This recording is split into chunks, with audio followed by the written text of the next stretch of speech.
The precise nature of the gameplay of Pikmin.com Space Forces. And known, however, from what remains in the archives and the few forum posts talking about it. It seems that game would have had players take the role of a Pikmin and help a space explorer escape a planet. To start, players would have to create an account and complete a personality test asking some questions that would determine the Pikmin type they would play as. Players would group into teams and would try to find food in the form of pellets that would increase the team's score. This food was often found on other websites, mostly ones owned by Nintendo, which featured hidden buttons that could be clicked to collect food for the game, and encouraging people visiting those websites for other reasons to visit the Pikmin website.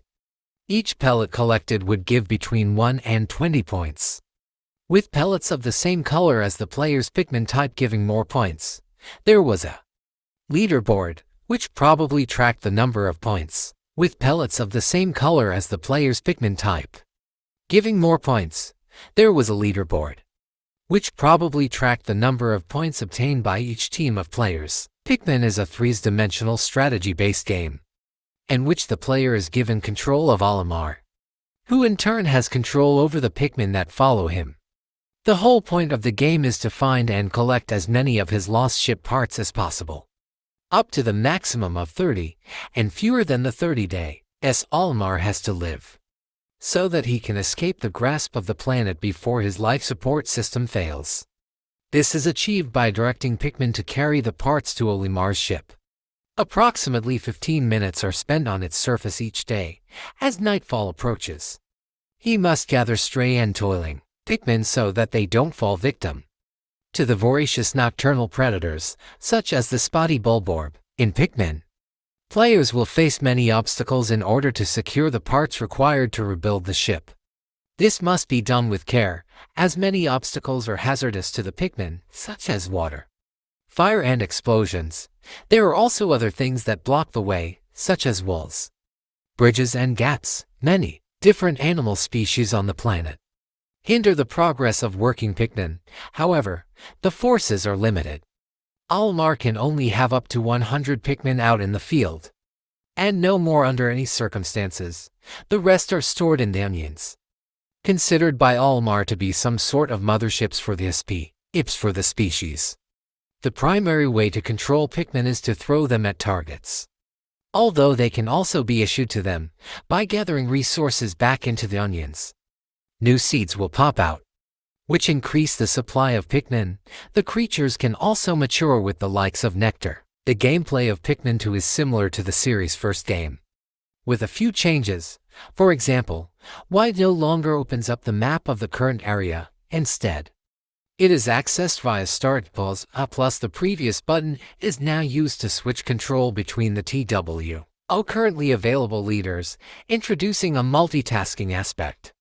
Unlike the first game, this one has an endless amount of days in which to complete all objectives. At the end of a day, the nocturnal enemies of the planet awaken, posing an impossible threat, and any Pikmin left behind are killed. After the ship has risen into a low orbit, it is possible to view the treasures salvaged that day, the current Pikmin count, and any mail sent by various characters. There are two new hazards introduced in Pikmin 2. Electricity and poison. The majority of obstacles are present again, along with new ones, such as electric gates and paper bags. Red, yellow and blue Pikmin are stored in onions, while purples and whites are stored in the ship's hull, due to their PR adduction being through appropriate candy pop buds, thus having no respective onions. Other additions to this game include sprays and treasures that provide upgrades. Pikmin 3 is a 3D strategy game, like the other main games in the Pikmin series. The main story mode is a single-player experience in which the player controls an army of Pikmin. By moving a leader around, the Pikmin can be thrown, whistled, dismissed, and ordered to charge, among other control options. Using these methods, Pikmin can carry objects such as fruit back to the base, and they can attack enemies and obstacles to clear paths for carrying. The gameplay takes place across several in-game days, each of which is 13 minutes long. At the start of the day, The player will select an area to land in.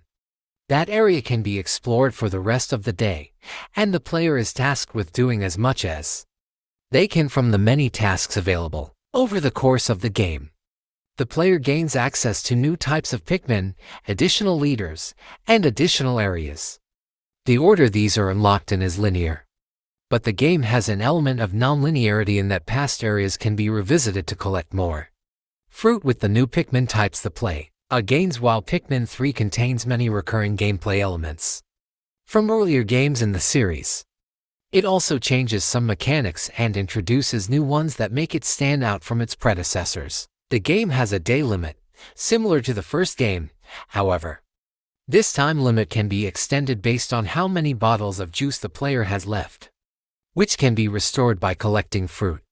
The player can extend their playtime up to 99 days by collecting all of the game's fruit. The battle mechanics of the series have been greatly enhanced.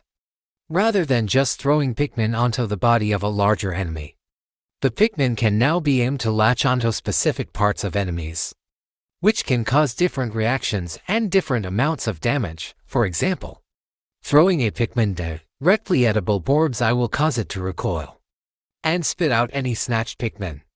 The game's graphics are much more detailed and much more natural looking, thanks to the enhanced resolution and graphical capabilities the Wii U provides. The way Pikmin follow the leader has changed. Rather than marching in an orderly group, they will each move individually and follow the player in a much more realistic swarm. They will also trace the leader's path instead of following them in a straight line and risking getting stuck behind corners. Despite this, they will still be thrown accordingly, depending on which Pikmin is in standby. The swarm feature present in the original two games has been removed in favor of the lock-on and charge mechanics, where Pikmin all charge towards a target at once. The health system has partially changed. All bosses retain their damage overnight, and their bodies will remain in their arenas for a day after they are defeated. Every boss in the game can be dragged back to base for a 50-seed boost of the selected Pikmin type. The way the player manages onions has changed. Unlike in the first two games, all onions discovered in the game merge with the red onion at the end of the day to become a single Master Onion. Onions also release rings of light in the afternoon to signify safe zones when night comes. Poison has been removed as a hazard, as purple Pikmin and white Pikmin are only present in mission mode. Also, electricity has been nerfed and no longer kills Pikmin, instead leaving them on the ground completely immobilized until they are called back. Pikmin do not go down in maturity level, only up. Gameplay happens mainly on the bottom screen. Although both screens show the action, the player can move Olimar left or right on the ground, and also vertically when climbing a vine, swimming underwater, or when being held afloat by winged Pikmin. Small ledges can be climbed up by simply walking in their direction. Captain Olimar can also deploy his jetpack, which allows the player to control him in midair left or right for a short time. Pikmin cannot be grown in this game. Instead, they're found in the wild, either behind foliage or obtained in short cutscenes. Because of this, enemies do not drop corpses, although they still release souls and just fade away shortly after being taken down. Pikmin hiding behind foliage will only pop in and out of their hiding spot to let the player know that they're there. Pikmin are usually found in groups of 4. The player can whistle Pikmin from anywhere on the screen, which makes them run to Olimar's side. Although Pikmin carrying a treasure will continue carrying it. This is the only way to add wild Pikmin to the party. Once in Olimar's group, they can be thrown by him in the direction the player taps. Like the main Pikmin games, the Pikmin cannot be told to idle as normal. Throwing a Pikmin away to an enemy or no task in particular will just make the Pikmin walk back to Olimar. This casual walk can be ordered into a run by whistling. Using the jetpack, however, will dismiss non-winged Pikmin on he spot until they are whistled back. Entering a doorway while some Pikmin are busy carrying or fighting will also leave them idling, although they can still hold on to whatever item they are holding if the player didn't wander too far. There are semi-solid platforms in the form of branches that can be passed through going upwards but not downwards, unless there is a vine attached to the branch. Pikmin that land close to a task like a pile of bridge fragments will automatically walk towards the task and begin working on it. Enemy H. Olith is represented with a horizontal bar. And like the pie chart of previous games, blue Pikmin thrown while underwater are tossed in a straight line instead of an arc, and swim back to Olimar right away. This is true even if they hit an enemy, and is also the case for thrown wing Pikmin. Other Pikmin when thrown at enemies will either bounce off the enemy or, if possible, latch onto it and attack repeatedly. Captain Olimar lands on the stage after being beamed down by the SS Dolphinia's ship pod. Treasure and objects are collected by having Olimar himself touch them. Treasures involve a small cutscene that shows Olimar summoning a portal of sorts to beam up the object. After the cutscene, there is a small post showing the treasure's name and value. If a level is replayed, collected treasures are replaced by rainbow sparklium seeds. The value of a new treasure is added to the total of sparklium yet, but collecting the rainbow sparklium seed equivalent to that treasure adds the value of sparklium times 50 right away. There are 2, 3, or 4 treasures per stage, and collecting one adds its icon to the set of bubbles on the top screen's HUD. If Olimar loses all of his health or gets crushed by a rock, a cutscene showing the ship taking the unconscious captain away will be shown. Due to the game's side-scrolling perspective, there may be paths hidden behind walls. At times, the ship's pod will interrupt gameplay to alert Captain Olimar of something. Like when Pikmin are being left behind, the pod awaits for Captain Olimar at the end of the stage, who, after a triumphant pose, gets beamed up inside the pod. The Pikmin with Olimar also get beamed up, except in the tutorial stage, where they stay behind. Pikmin that get rescued at the end of the stage in this fashion will be added to the Pikmin Park if all treasures in the stage are collected. The results screen at the end will say treasures found, but if not, it'll say area explored. The weight of treasures is indicated by dots above the treasure that are filled as Pikmin are thrown on. Once the minimum Pikmin strength is met, the object begins moving, and no more Pikmin can be added. Pikmin will carry objects down ledges, but if the fall is too great, they might refuse. If they have nowhere to go, they simply shuffle back and forth. Pikmin that are carrying cannot be whistled, even if they are stuck. But Pikmin that are holding onto an object without taking it anywhere can be whistled, if Pikmin are carrying something, whether they can move it or not. But Olimar walks away from them. They will eventually drop the object and start running after the captain. Carrier Pikmin trying to take an item to Olimar may turn back if they bump against a ledge down, or a bridge, even if built. Long drops down will cause Olimar to start teetering at the edge. If the player pushes against the edge, letting go off that direction and pressing again will bypass this teetering and force Captain Olimar to fall down. This can be used to fall into the pit. In any area, there are 20 Pikmin to find, although some new ones will be born from previous spawn locations, rocks, bushes, etc. If some of the player's Pikmin die, so that the player doesn't get stuck without Pikmin, although the limit is 20 Pikmin. With specific circumstances, the player can have up to 24. See the Amiibo compatibility section for more details. If the player finds all of the Pikmin in the area and doesn't let a single one die, they will be awarded with a golden Pikmin badge on top of the area's icon on the area selection menu. Getting all badges in a sector will make a badge appear on the sectors button in the sector selection menu, and getting a badge in all areas of the game will make one appear in the Save Game Selection Menus button. These rewards are purely cosmetic. Pikmin Bloom is a mobile game about walking around the real world by taking steps and playing the game in different locations. Various kinds of in-game resources can be obtained, which allow incremental progress through the game because of this focus on moving around.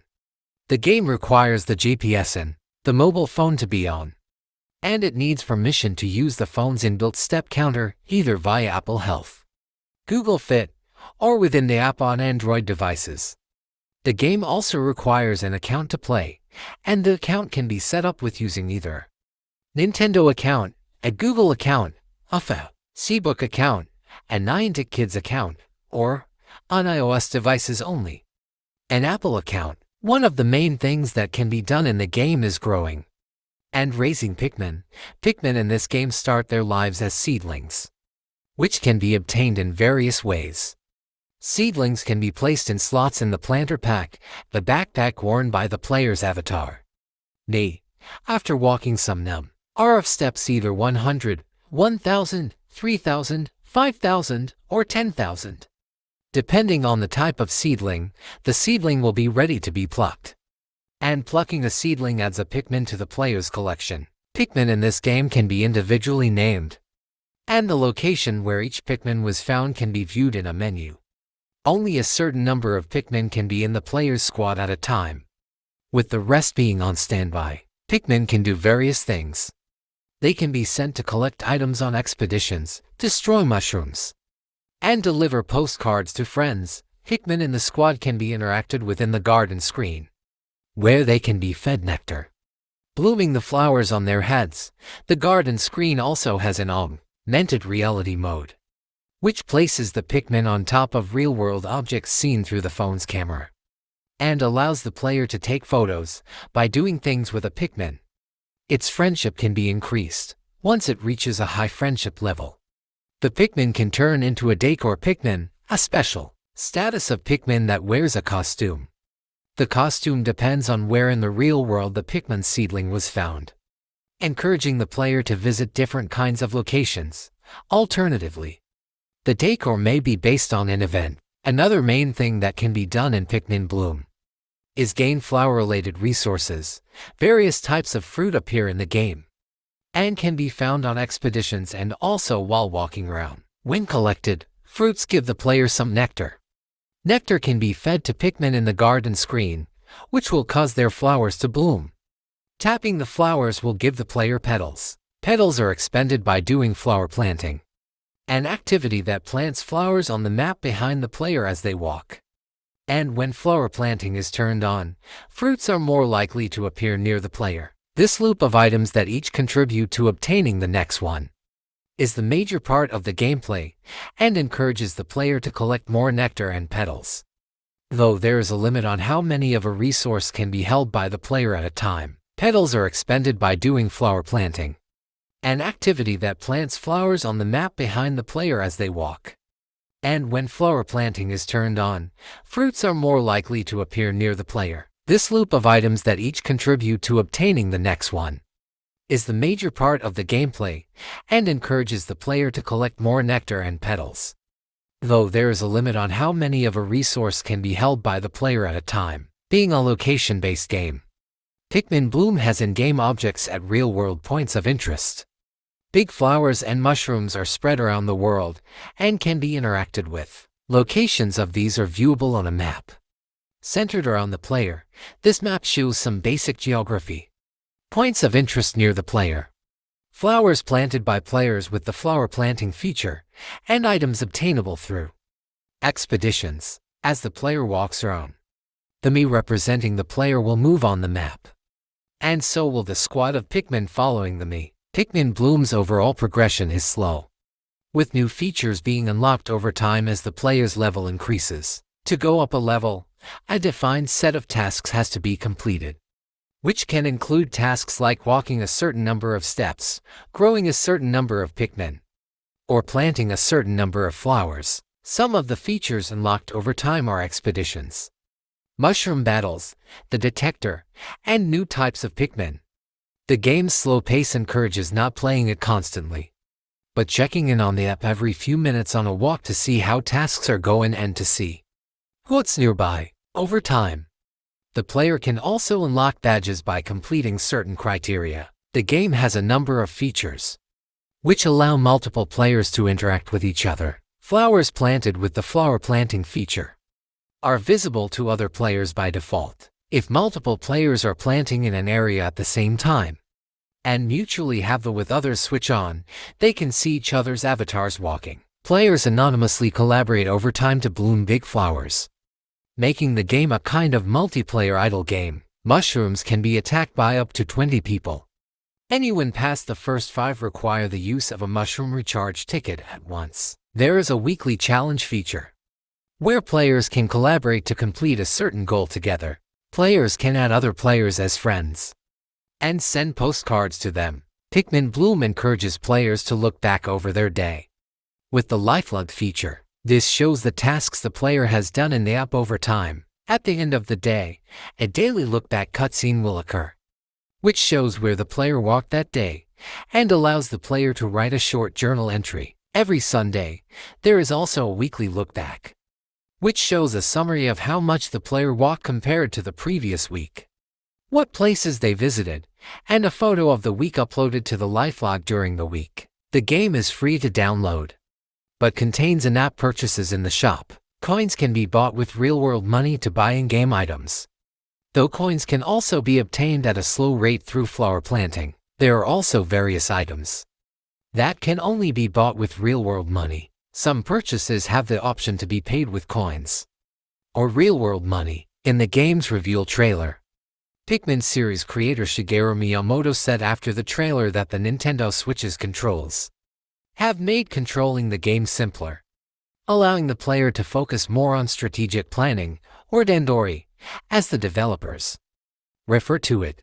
The word Dandori appears multiple times in the game proper. The most prominent change that doesn't involve a new game mode is the addition of Ochi, a space dog that accompanies the player and can act both as a Pikmin when helping out with tasks, as well as a playable leader to help divide work.